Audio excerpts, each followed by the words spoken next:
Welcome back now to our series on the climate challenge. In Montana, home to many of this country's buffalo, temperatures have gone up steadily over the years, and scientists say this is damaging their habitat, making it hard for them to survive. As NBC News senior national correspondent Carrie Sanders explains, local ranchers are now working to save the American bison from extinction. Good morning, guys. I'm on horseback on the Flying D Ranch. This is Ted Turner's ranch in Montana, 113,000 acres, home to bison. But unfortunately, buffalo are facing a new challenge: climate change. The mighty buffalo, also called bison, up to 60 million, once roamed North America. Almost hunted to extinction in the late 1800s, bison numbered then fewer than 1,000. Today, with 500,000 in North America, the survival of bison is a remarkable preservation story. But now, signs of trouble.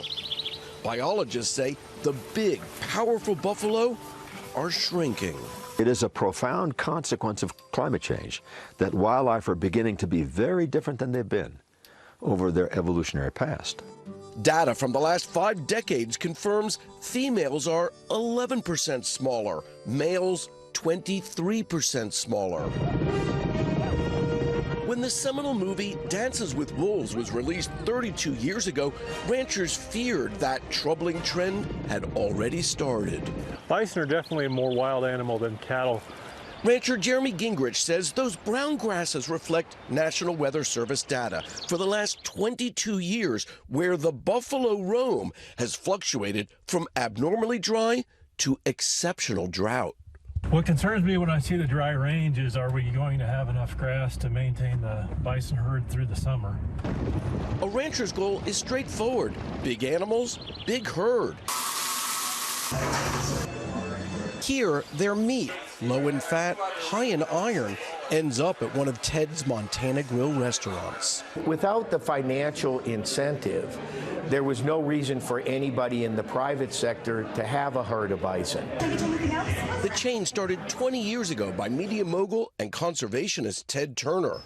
Raising buffalo to eat buffalo has worked to save buffalo. It is a little bit counterintuitive that we need to eat bison to save them, but what that does is creates a market that incentivizes more ranchers to raise bison, so we have more bison. And if we didn't have that market? Bison might be just relegated to being in zoos. Saved, but now climate change.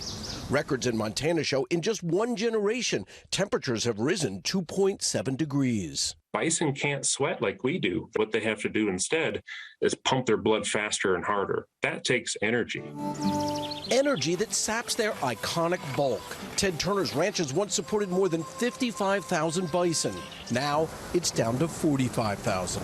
Bison are just one of many saying to us, we need to change our ways. We need to address climate change as the real and pressing problem that it is. Buffalo, in no danger today of extinction, but now shape-shifting before our very eyes. It's not just the bison. Biologists say other animals are telling us the same thing. The question is, are we listening? Guys? Carrie Sanders, incredible story. Thank you so much.